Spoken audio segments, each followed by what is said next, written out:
तो hello student, कैसे हो आप सभी। तो आप सभी प्यारे स्टूडेंट की डिमांड पर ही लेकर आ चुके आज की ये इंपॉर्टेंट वीडियो। जी आपने बिल्कुल सही देखा, हाइड्रोकार्बन, जो कि आप सभी बच्चों को लगता है कि यार ये इतना डिफिकल्ट चैप्टर है, इतने सारी चीज़ें हैं, लेकिन मैं बताऊं बहुत ही कम चीज़ें हैं जो आपको एग्जाम से पहले पढ़ के जानी है, जो महत्वपूर्ण टॉपिक्स है जो कि आपको एग्जाम से पहले जरूर पढ़ के जाने। हर साल बार बार क्वेश्चन एग्जाम में पूछता है, हमने देखा है, और वो सारे टॉपिक्स आज की इस वीडियो में हम आपका क्लियर कर देंगे 10 से 20 मिनट की वीडियो में। इसलिए कह रहे एग्जाम से पहले इस वीडियो को पूरा जरूर देखकर जाना। वन शॉट में आपका हाइड्रोकार्बन खत्म हो जाने वाला है। इस वीडियो में मुद्दे की बात करेंगे, वही पढ़ेंगे जो एग्जाम में आए, क्योंकि आप सभी को ज्यादा वेट नहीं करवाते हैं। वीडियो पसंद आए, आपको मेहनत अच्छी लगे, तो आप इस वीडियो को लाइक जरूर कर दीजिएगा। और सब्सक्राइब नहीं किया है जो बच्चे हमारे चैनल को, अभी सब्सक्राइब करके जुड़ जाए, क्योंकि आपको ऐसे रिलेटेड वीडियोस वन शॉट एवं इंपॉर्टेंट टॉपिक्स क्लास 11 एवं क्लास 12 के इस चैनल पर हमेशा मिलती रहे। तो चलिए क्यों कर रहे हैं वेट, अपने आज इस वीडियो को स्टार्ट कर देते हैं।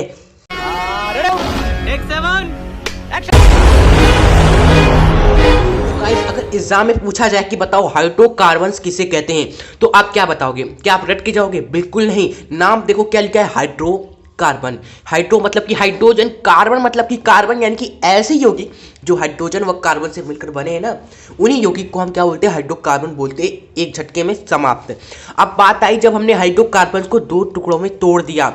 हमने तो ऐसे बहुत सारे यौगिक देखे प्यारे स्टूडेंट्स जिसमें हाइड्रोजन होते, कार्बन होते हैं, लेकिन इसको हम दो टुकड़े में तोड़ सकते हैं, एक संतृप्त हाइड्रोकार्बन, एक असंतृप्त हाइड्रोकार्बन। असंतृप्त में प्यारे स्टूडेंट ऐसे हाइड्रोकार्बन आते हैं जिनमें क्या होता है, एक बंध पाया जाता है। असंतृप्त में ऐसे हाइड्रोकार्बन आते हैं जिसमें एक बंध तो होता ही है, लेकिन साथ ही साथ डबल बॉन्ड में आपको देखने को मिलेगा। साथ ही साथ हो सकता है ट्रिपल बॉन्ड में आ जाए, यानी कि एक बंध के साथ दो बंध आ जाए या फिर थ्री बंध आ जाए, तो ऐसे को असंतृप्त बोलेंगे। याद करना रहेगा, बस इसी चीज को लिख देना है यहां पर कि वे हाइड्रोकार्बन्स जिसमें कार्बनिक श्रृंखला में क्या हो, केवल एक बंध पाया जाता है, लेकिन असंतृप्त जिसमें एक बंध के अलावा दो बंध तथा त्रिबंध भी पाया जा सकता है।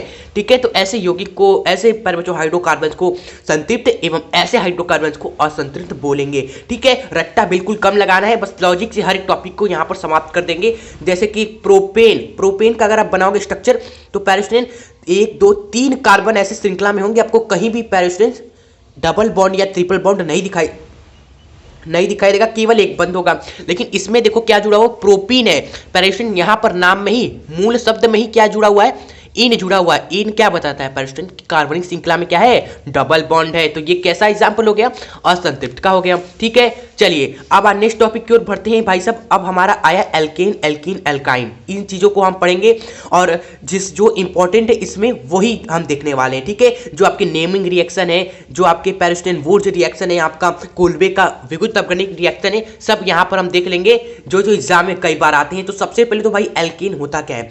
एल्केन हम सभी जानते हैं, ऐसा कार्बनिक श्रृंखला होता है जिसमें हर जगह आपको एक बंध रहता है, कहीं भी दुई बंध नहीं होता है। ठीक है,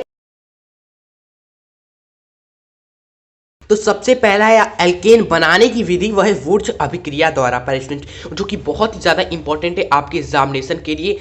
कई बार एग्जाम में पूछा जाता है पैरास्टूडेंट, कभी कभी तो 2-3 नंबर में साइड में आपसे अलग से पूछ लेगा वुर्ज अभिक्रिया को बताइए। ठीक है, और कभी कभी पूछेगा कि एल्केन बनाने की 2-3 विधि बताइए। तो भाई वुर्ज अभिक्रिया भी क्या है, एल्केन बनाने की ही विधि है। एल्केन का निर्माण करने का तरीका ही हमें बताता है वुर्ज अभिक्रिया।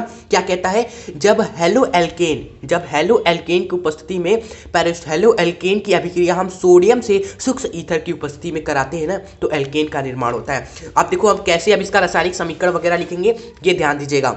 अब यहाँ पर कुछ वर्ड आपको समझने चाहिए कि हेलो का मतलब क्या होता है। हेलो एल्केन यानी कि RX आपने क्यों लिखा हुआ है, सर ये R क्या है, ये X क्या है, ये समझिए पैरास्टूडेंट। ठीक है, जो X होता है ना, इसको हम शॉर्ट में बोलते हैं हेलो।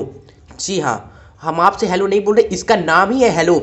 कहीं भी जुड़ जाता है तो पैरास्टूडेंट इसको हेलो बोल देते हैं। सर X आखिर है क्या, X आप किसको बता रहे हो? X आपका होता है पैरास्टूडेंट फ्लोरीन, X आपका होता है क्लोरीन, X आपका होता है ब्रोमीन, X होता है आपका पैराचो, फिर कल बाहर आयोडीन। यानी कि अगर हमें फ्लोरीन का नाम लिखना है ना, तो हम अगर फ्लोरीन कहीं जुड़ जाएगा तो उसको हम क्या बोलेंगे पैरास्टूडेंट, फ्लोरो बोलेंगे, फ्लोरो। ये X है तो हेलो, फ्लोरीन है तो फ्लोरो। अगर क्लोरीन है ना तो उसको क्या बोलते हैं हम सभी, बताओ। कहीं जुड़ जाता है क्लोरीन तो उसको क्या बोलते हो आप सभी, क्लोरो बोलते हैं सर। अगर ब्रोमीन कहीं जुड़ जाता है तो उसको क्या बोलते हो? ब्रोमो बोलते हैं सर। अगर कहीं आयोडीन जुड़ जाए तो क्या बोलते हो? इसको आयोडो बोलते हो। ठीक है, इसलिए इसको सीधे ही एक्स को बोला गया हेलो, ताकि अगर ये सब चीजें जुड़ जाए तो फ्लोरो क्लोरो ब्रोमो आयोडो हो जाए। ठीक है, यानी कि लेकिन सर ये आर क्या होता है? देखिए आर आपका होता है पेरिस्टेन कार्बनिक श्रृंखला। छोटी छोटी चीजें अगर आपको नहीं पता होगी तो 12th में बहुत ही आपको दिक्कत होगा, सर आर क्या है, यही करते रह जाओगे 12th में। आर मतलब होता है कार्बनिक श्रृंखला को ये बताता है। श्रृंखला कितनी भी बड़ी हो सकती है, कितनी भी बड़ी हो सकती है, आप जितना सोच सकते हो पेरिस्टेन। ये क्या है? एल्केन समूह है, कार्बनिक श्रृंखला है, जिसमें आपको कार्बन समूह दिखेंगे। एक दिखेगा, दो दिखेगा, या तीन हो सकता है। एक ही कार्बन हो सकता है पेरिस्टेन जुड़ा हुआ, या फिर तीन कार्बन, दो कार्बन भी हो सकते हैं। बस ये क्या है? कार्बनिक श्रृंखला को बताता है। जैसे CH3 आपका हो गया, एग्जाम्पल के थ्रू हमने ले लिया आपका पेरिस्टेन। मान लो कि CH3X हो गया, तो ये क्या है पेरिस्टेन? आर को बताता है, कार्बनिक श्रृंखला को बताता है ये आर सिंपली। ठीक है, अब हमें सिंपली क्या करना है? वुर्ज अभिक्रिया को देखना है। ये सब हमने आपको समझाया। वुर्ज अभिक्रिया क्या है ये देखते हैं मेन चीज। ठीक है, तो वुर्ज अभिक्रिया भी हमने कहा कि हेलो एल्केन की अभिक्रिया किससे कराई जा रही है? सोडियम से कराई जा रही है। हेलो एल्केन मतलब कि स्टूडेंट्स आर एक्स आर आपको बता रहा है एल्केन, एक्स आपको बता रहा है हेलो। जी हाँ, हेलो। अब इसका अभिक्रिया हम किससे करा रहे हैं? सोडियम से करा रहे हैं। ठीक है, और किसके उपस्थिति में पेरिस्टेन, किसके उपस्थिति में हम करा रहे हैं? सूक्ष्म ईथर की उपस्थिति में। तो यहां पर आप क्या लिखोगे? सूक्ष्म ईथर लिख देना।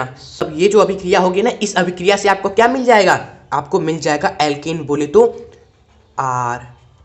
जी हाँ, ये एल्केन है, जिसमें आपको हर जगह एक बंद दिखेंगे। ये भी क्या है? एल्किल समूह है आर। ये भी आर क्या है? एल्किल समूह है। एल्किल आपका क्या बन गया? एल्केन बन गया ना, सिंपल। और साथ में आपका पेरिस्टेन एक्स भी निकल जाता है, क्योंकि भाई Na कहाँ जाएगा? इस एक्स के साथ जुड़ जाएगा। एक्स आपका क्या हो सकता है? क्लोरीन हो सकता है, ब्रोमीन हो सकता है, फ्लोरीन हो सकता है, वगैरह वगैरह। ठीक है, को संतुलित कर देना। यहाँ पर देखो 2 आर है, तो यहाँ पर एक ही आर है, तो यहाँ पर 2 लगा दोगे। ठीक है, और देखो एक्स यहाँ पर क्या कितने हो जाएंगे? 2 हो जाएंगे ना। एक्स आपका 2 हो जाएगा, तो यहाँ पर भी एक्स को 2 करना होगा। यहाँ पर भी 2 से गुणा कर दो।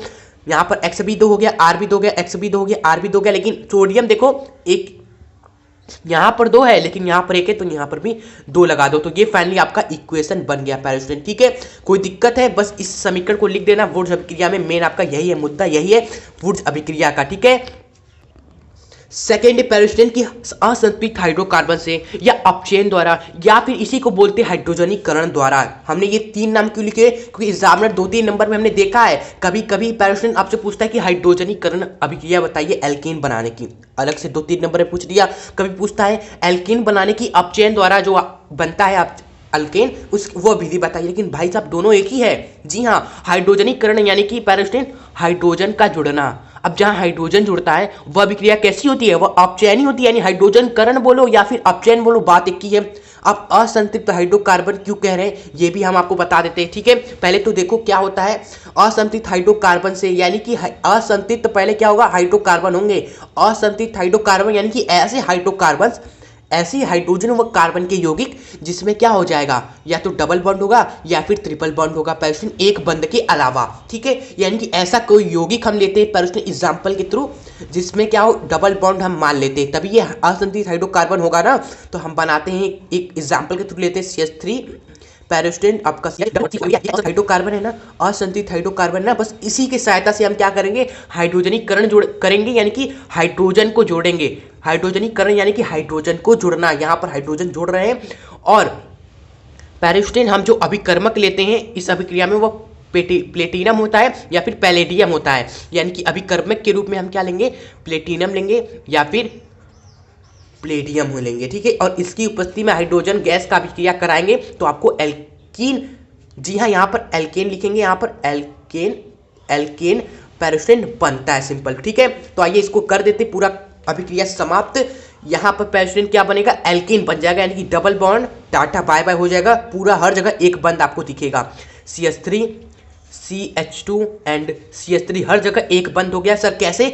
बताओ, इसका क्या कॉन्सेप्ट है? यहाँ पर देखो 2 हाइड्रोजन है ना, तो एक हाइड्रोजन आ जाएगा यहाँ पर, एक हाइड्रोजन यहाँ पर आ जाएगा, एक हाइड्रोजन यहाँ पर आ जाएगा। ये double bond tata bye bye हो जाएगा। तो देखो यहाँ पर एक हाइड्रोजन है, अब एक यहाँ पर जुड़ गया तो CH2 हो गया, एक यहाँ पर 2 हाइड्रोजन है, एक और जुड़ गया तो यहाँ पर CH3 हो जाएगा और double bond on tata bye bye. ठीक है, तो समझ में आया ये अभिक्रिया कैसे घुमा कर पूछ सकते हैं एग्जाम में, कैसे आपको फोड़ कर लिख देना एग्जाम में। जेली विलियन यानी कि लवण तो ले लिया, अब हमें क्या लेना, जेली विलियन बनाना पड़ेगा। यानी कि आप बताओ बच्चों, हम क्या करेंगे, यहाँ पर जल को ला देंगे बस। ठीक है, समीकरण अपने से बनाना सीखो यार, किताब में लिखा हुआ छाप दोगे तो कोई मतलब नहीं रहेगा।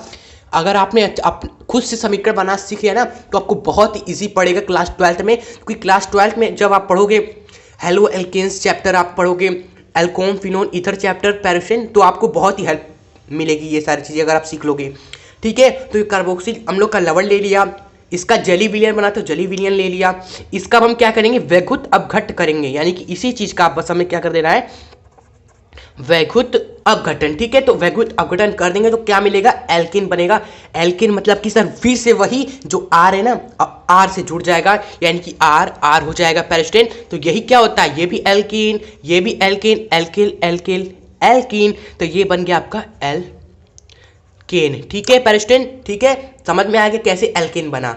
और साथ ही साथ पैरास्टेन आपका क्या निकल जाता है, CO2 भी निकलता है, क्योंकि यहाँ पर COO कहाँ जाएगा, ये CO2 बन जाता है। एंड आपका यहाँ पर पैरास्टेन जो H2 है ये भी निकल जाता है। एंड साथ ही साथ पैरास्टेन बहुत चीज़ें बन जाती है, याद रखना पड़ेगा, NaOH भी आपका निकल जाता है, क्योंकि Na आपका यहाँ पर OH से जुड़ जाता है पैरास्टेन। ठीक है, यहाँ पर इसमें क्या होता है, एक H+ होता है, एक आपका OH- होता है, तो OH- Na के साथ जुड़ जाता है। बात है कि समीकरण को संतुलित करना है, क्योंकि यहाँ पर देखो 2 आ रहे हैं, यहाँ पर एक ही आ रहे हैं, तो यहाँ पर हम क्या करेंगे स्टूडेंट्स, 2 से मल्टीप्लाई कर देंगे। ठीक है, अब सर यहाँ पर देखो 2 Na हो गया, यहाँ पर 2 Na हो गया, यहाँ पर एक ही Na है, तो यहाँ पर भी हमें 2 से गुणा करना पड़ेगा। अब यहाँ पर आप देखो 2 CO भी हो जाएगा, 2 R हुआ तो 2 CO भी हो जाएगा, तो 2 CO2 आपका निकल जाएगा। ठीक है, और कुछ आपका चेंज करना है, आप कहोगे सर यहाँ पर देखो 2 OH है, यहाँ पर देखो 2 Na किया तो 2 OH हो गया, 2 OH हो गया भाई, H2O तो एक ही OH देता है ना, तो यहाँ पर अगर हमें 2 H2O लेना होगा ताकि ये 2 OH दे और यहाँ पर 2 H+ दे और 2 H+ जुड़ के H2 बना दे और 2 OH 2 Na के साथ जुड़कर 2 NaOH बना दे पैरास्टेन। ठीक है, समीकरण का खेल आप समझ गए, समीकरण का क्या खेल है, कैसे अभिक्रिया हो रही है, क्या क्या कैसे बन रहा है, ये अगर आपने समझ गया ना तो समझ लो बहुत ही मजा ही आ जाएगा। ठीक है, यही हम समझाना भी आपको चाहते हैं। तो यहाँ पर आप एल्केन बनाने की जो विधि है पैरास्टेन, वो 3 ही आपको देख कर जानी एग्जाम से पहले, जो हमने आपको बताई है, और लिख भी लेना अगर आपने अभी तक लिखा नहीं है।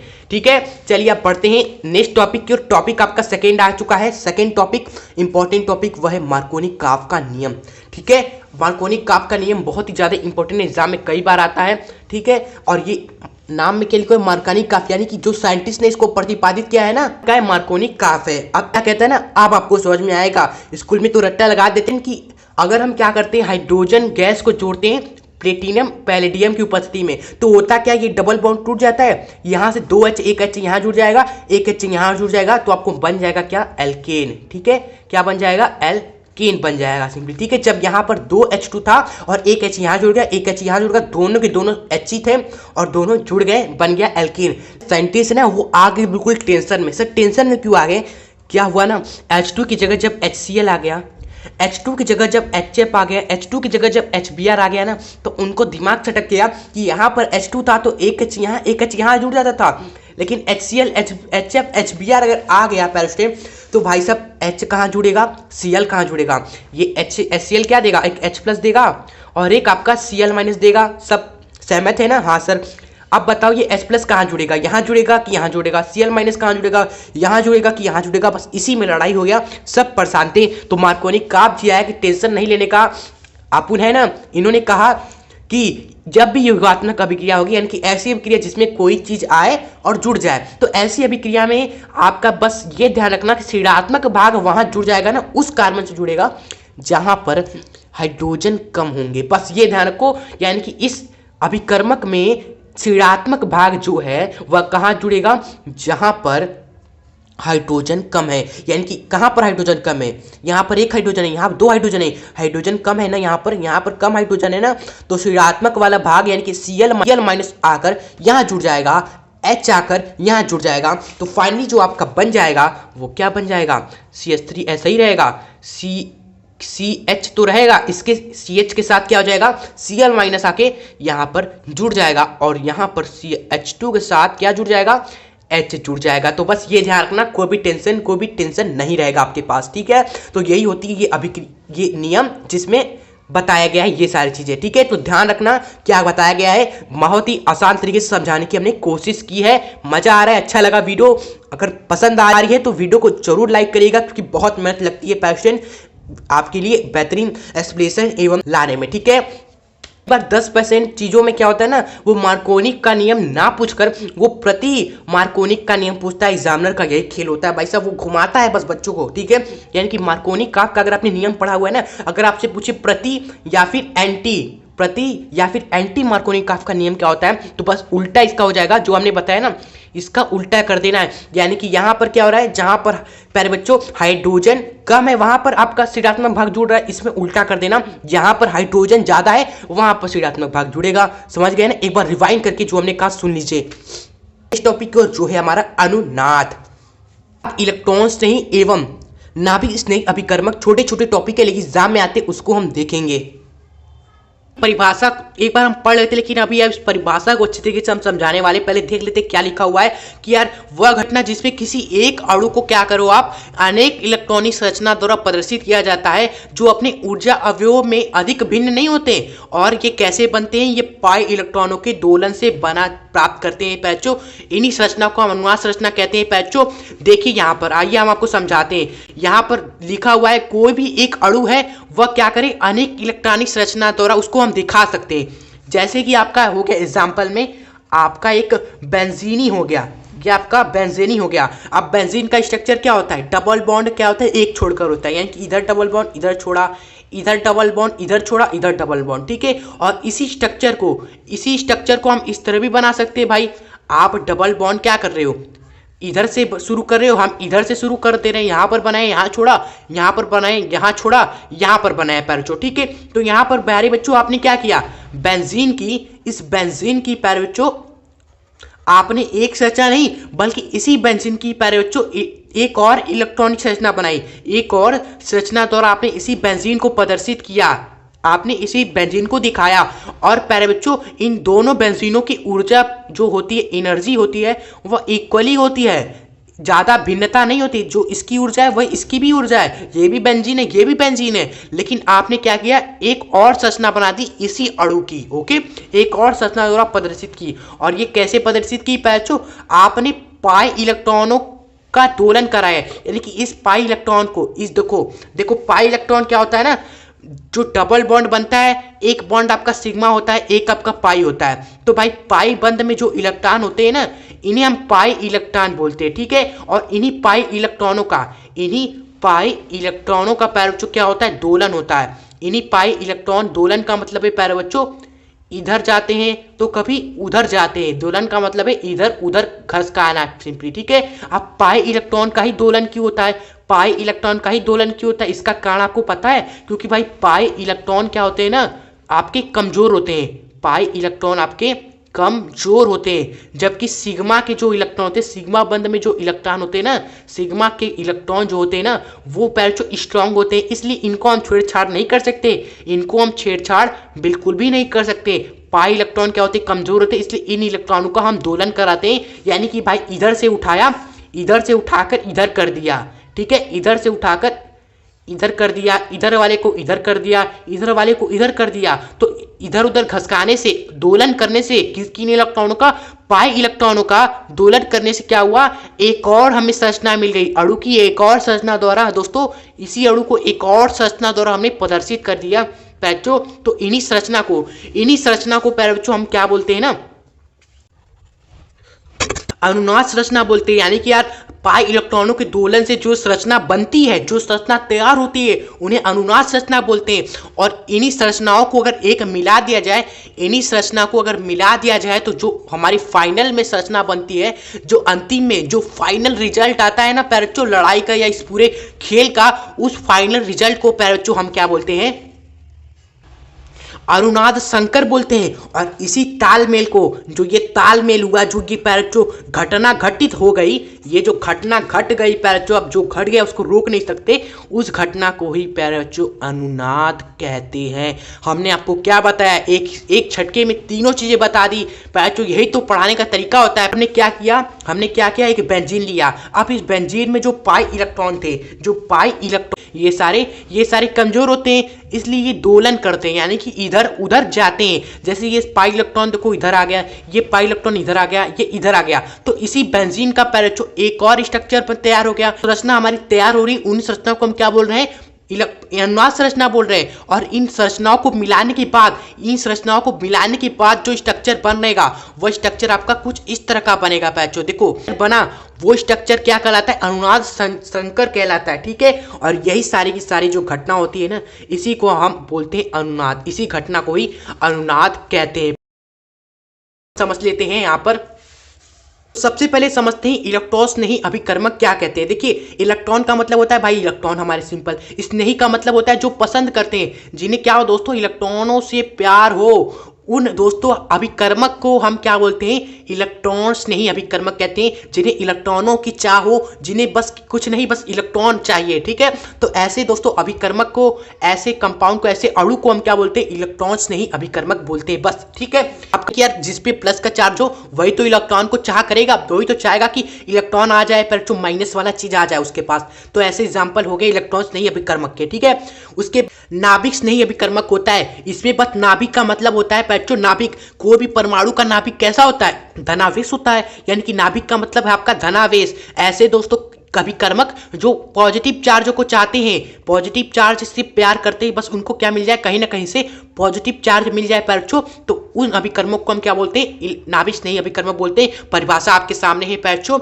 जो कहां पर आक्रमण करते हैं, नाम से ही मालूम चल रहा है, नाभिक स्नेही, यानी कि इन्हें क्या चाहिए दोस्तों, पॉजिटिव चार्ज चाहिए। पॉजिटिव चार्ज कहां पर होता है, पॉजिटिव चार्ज कहां पर होता है पैरचो, जहां पर इलेक्ट्रॉन की कमी होती है। का हो गया पैरचो Cl माइनस, आपका हो गया फ्लोरीन माइनस, आपका हो गया ब्रोमीन माइनस, आपका हो गया पैरचो आपका Bf3, आपका हो गया NH3। तो ये सभी क्या करते हैं ना, वहां पर आक्रमण करते हैं जहां पर पैरचो क्या हो, इलेक्ट्रॉन की कमी हो, अभिक्रिया होती है। यहां पर समझ लीजिए, यहां पर हो गया CH3 CH2 दोस्तों प्लस। ठीक है, इसके अगर साथ हम रिएक्शन कराए पर बच्चों HCl की, ठीक है, तो ये क्या बनाएगा भाई, HCl हमें पता है H प्लस यहाँ पर होता है एवं Cl माइनस होता है। तो प्लस वाले के साथ कौन रिएक्ट करेगा, प्लस वाले के साथ धनावेश के साथ कौन रिएक्ट करेगा, धनावेश का मतलब है दोस्तों इलेक्ट्रॉन की कमी भाई। जहां पर इलेक्ट्रॉन की कमी होती है ना, वहां पर आपका नाभिक स्नेही अभिकर्मक यानी कि Cl माइनस अटैक करेगा, यानी कि बनेगा क्या आपका यहाँ पर CH3 CH2 Cl। ओके, तो इस तरह रिएक्शन भी होता है जो आपका। ठीक है, अगर लास्ट एंड फाइनल टॉपिक है वह है आपका एरोमेटिकता, जो कि पैरेशन आप कह सकते हो इंपॉर्टेंट है, एग्जाम में 2 3 4 5 नंबर में पूछा जाता है। ठीक है, जैसे कि क्या होता है ये एरोमेटिकता, देखिए बेंजीन। तो यहाँ पर एरोमेटिक यौगिक का आप नाम याद रखिए पैरेशन। एरोमेटिक यौगिक इतने स्टेबल यौगिक होते हैं ना, केमिस्ट्री में सबसे ज़्यादा स्टेबल आपके एरोमेटिक यौगिक होते हैं, जिसका एग्जाम्पल आपका होता है बेंजीन। जी हाँ, बेंजीन आपने सुना होगा, नाम तो सुना ही होगा, अरे देखा भी होगा, ये सबसे ज़्यादा स्टेबल यौगिक होता है केमिस्ट्री में। ठीक है, इसलिए इसको एरोमेटिक यौगिक का जनक कहते हैं। अब समझ में आया, ठीक है सर बेंजीन होता है, लेकिन और भी तो यौगिक होंगे स्टेबल, क्या केवल बेंजीन ही है? उनका पहचान हम कैसे करेंगे? तो पैशन उनका पहचान आप बहुत ही आसानी से कर सकते हो। वो सारे यौगिक एरोमेटिक होते हैं ना, जो समतली होते हैं, जिनमें 4n+2 पाई इलेक्ट्रॉन्स होते हैं, जहां पर n आपका 1 2 3 होता है, जिसमें पाई इलेक्ट्रॉन पूरे वलय में विस्थानीकरण होता है। पाई इलेक्ट्रॉनों का पूरे वलय में घूम सकते हैं, विस्थानीकरण मतलब कि घूम सकते हैं पाई इलेक्ट्रॉन। वो यौगिक को घुमा फिरा कर पैरेशन हकल का नियम भी कहा जाता है। हकल का नियम भी इसी को कहते हैं कि एरोमेटिक यौगिक कौन कौन से होते हैं, जिसमें क्या समतली होता है, जो समतली होते हैं, जिसमें 4n+2 पाई इलेक्ट्रॉन्स होते हैं और पाई इलेक्ट्रॉनों का पूरा वलय में वितरण होता है, जिसका सबसे बेस्ट एग्जांपल को आपका क्या है, बेंजीन ही है। क्योंकि इसमें आप खुद देखो फॉर इंस्टेंस, ये आपका बेंजीन हो गया। ठीक है, इसमें हर एक कार्बन क्या होता है, हर एक कार्बन आपका sp2 हाइब्रिडाइजेशन होता है, हर एक कार्बन का जो होता है संकरण होता है, यानी कि sp2 वो ऐसा संकरण है जो बताता है कि यार आपका यौगिक क्या है, समतल में है, यानी कि एक समतल में है, टेढ़ा बाकुल नहीं है, ऐसे हाथ पैर बाहर निकला ऐसे टेढ़ा बाकुल नहीं है, समतली होता है। ठीक है, sp2 संकड़ यही बताता है, समतली। ठीक है, पहला कंडीशन तो आपका सेटिस्फाई हो गया। अब दूसरा कंडीशन है कि इसमें क्या होना चाहिए, 4n+2 पाई इलेक्ट्रॉन होने चाहिए, यानी कि n आपका क्या हो सकता है, 1 हो सकता है, 2 हो सकता है, 3 हो सकता है, बस इसके मल्टीपल में पाई इलेक्ट्रॉन से होने चाहिए। पाई इलेक्ट्रॉन यानी कि पाई बंद में जो इलेक्ट्रॉन है उन कितने आगे गिनते हैं, पाई बंद के इलेक्ट्रॉन को ही पाई इलेक्ट्रॉन कहते हैं। ये पाई इलेक्ट्रॉन है आपके, ये पाई इलेक्ट्रॉन, ये पाई इलेक्ट्रॉन कितने हैं, 1 2, यहाँ पर 2 इलेक्ट्रॉन, यहाँ पर 4 और यहाँ पर देखो 6, यानी कि टोटल 6 पाई इलेक्ट्रॉन्स है, जो कि क्या है पैरोस्टेन, 4n+2 पाई इलेक्ट्रॉन्स के ही बराबर है। जब आप क्या करोगे, n का मान 1 रखोगे तो आपको यही आएगा सिंपली। ठीक है, तो ये कंडीशन भी आपका सेटिस्फाई हो गया। थर्ड कंडीशन क्या है आपका, कि पाई इलेक्ट्रॉन क्या कर सके, पूरे वलय में घूम सके। पूरे वलय जो है आपका ना, हर जगह ये पाई इलेक्ट्रॉन घूम सके, तो भाई घूम सकते हैं। हम सभी जानते हैं पेरिस्टेंस कि अगर हम पाई इलेक्ट्रॉन को घुमाने की कोशिश करें तो पूरा वलय में ये घूमते हैं, तभी ना बेंजीन का जो स्ट्रक्चर है, अभी अनुनाद भी हमने देखा पेरिस्टेंस कैसा आता है, इस तरह आ जाता है। जब पाई इलेक्ट्रॉन पूरे वलय में घूमते हैं तो पूरा वलय में गोलाकार बन जाता है, यानी कि थर्ड कंडीशन भी सेटिस्फाई होती है। इसलिए ये क्या होता है पेरिस्टेंस, केमिस्ट्री का बहुत ही ज़्यादा स्टेबल यौगिक होता है। ठीक है, और इसका इसी तरह एक आपका और यौगिक हो गया सेकेंड यौगिक, सेकेंड आपका वलय हो गया इस तरह का। दोस्तों ये भी क्या होता है, मोस्ट स्टेबल होता है, क्योंकि इसमें भी आप देखोगे टोटल्स 1 2 3 4, और ये भी दोस्तों पाई इलेक्ट्रॉन ही कहलाते हैं। माइनस का मतलब है कि 2 इलेक्ट्रॉन क्या है उस कार्बन पर है। ठीक है, तो यहाँ पर ये 2 ये 2 ये 2, इस पर भी कितने इलेक्ट्रॉन है, 6 पाई इलेक्ट्रॉन्स है। एंड इसमें भी इलेक्ट्रॉन चारों पूरे वलय में घूम सकते, ये इधर आ जाएगा तो ये माइनस वाला इधर आ जाएगा और ये वाला इधर आ जाएगा, घूम सकते पूरे वलय में। और हर एक कार्बन क्या है, sp2 हाइब्रिडाइजेशन समतल भी है, तो ये भी एक एरोमेटिक यौगिक का उदाहरण है। लेकिन ये थर्ड वाला यौगिक क्या है दोस्तों, एरोमेटिक नहीं है। जी हाँ, एरोमेटिक नहीं है, क्योंकि इसमें देखो कितने इलेक्ट्रॉन है, 1 2 3 4 5 6 एवं 7 और 8 पाई इलेक्ट्रॉन से, जो कि भाई साहब इसका गुणक नहीं है। आप इसमें 1 2 3 रखो, कभी 8 पाई इलेक्ट्रॉन आएगा ही नहीं। पैरेशन ये एरोमेटिक नहीं है पैरेशन। ठीक है, तो ये हमने आपसे पूछे एरोमेटिकता क्या है, इसको समझाइए, तो भी आपको यही लिखना है, चाहे हकल का नियम पूछे चाहे एरोमेटिकता पूछे पैरेशन। ठीक है, तो ये हमने सारे इंपॉर्टेंट टॉपिक्स आपको हमने करा दिए। अगर फिर भी आपको लगता है सर आपने कुछ छोड़ दिया है तो आप बता सकते हो कमेंट बॉक्स में, पैरेशन हम उसको कवर कर देंगे। ठीक है, एक सेपरेट वीडियो में जितने सारे इंपॉर्टेंट टॉपिक्स जो एग्जाम में कई बार पूछे जाते हैं, अनुनाद हो गया, ये हो गया, वो जब किया होगा, कोलबे अभी किया होगा आपका। ठीक है, ये सारे बहुत ज़्यादा इंपॉर्टेंट है जो कि हमने आपको करा दिए। अगर वीडियो पसंद आई, जाने से पहले यही कहेंगे वीडियो को एक छोटा सा लाइक जरूर करके जाइएगा, और चैनल पे अगर आप बच्चे नए हैं तो सब्सक्राइब करके हमारे दिल के साथ आप कनेक्ट हो जाए, बेल आइकन प्रेस करके। जैसे ये घंटी बजी तो हमारा कनेक्शन आपसे यूँ जुड़ गया मजबूत। ठीक है, आप कुछ भी कहेंगे पैरेशन कि सर इसमें दिक्कत है, तो आपके लिए हम सेपरेट वीडियो बना देंगे, जस्ट कमेंट और आप देखिए वीडियो आपके लिए हाजिर हो जाएगी। और एक छोटा सा प्यारा सा कमेंट करके जरूर बताइएगा आपको मेहनत हमारी कैसी लगी। नाराज है क्योंकि आप वीडियो को शेयर नहीं करते हो, आप किसी स्टूडेंट्स को आप इस वीडियो को जरूर शेयर करिएगा ताकि हमारी मेहनत सफल हो जाए, क्योंकि हम चाहते हैं कि सारे स्टूडेंट बच्चों हमारी इस वीडियो को देखें और फायदा उठाए हर एक वीडियो का। ठीक है, आप इतना तो विदा लेते हैं स्टूडेंट्स, मिलेंगे नेक्स्ट वीडियो के साथ, तब तक हंसते रहे, खुश रहे, पढ़ते रहे एवं आगे बढ़ते रहे। जय हिंद, जय भारत।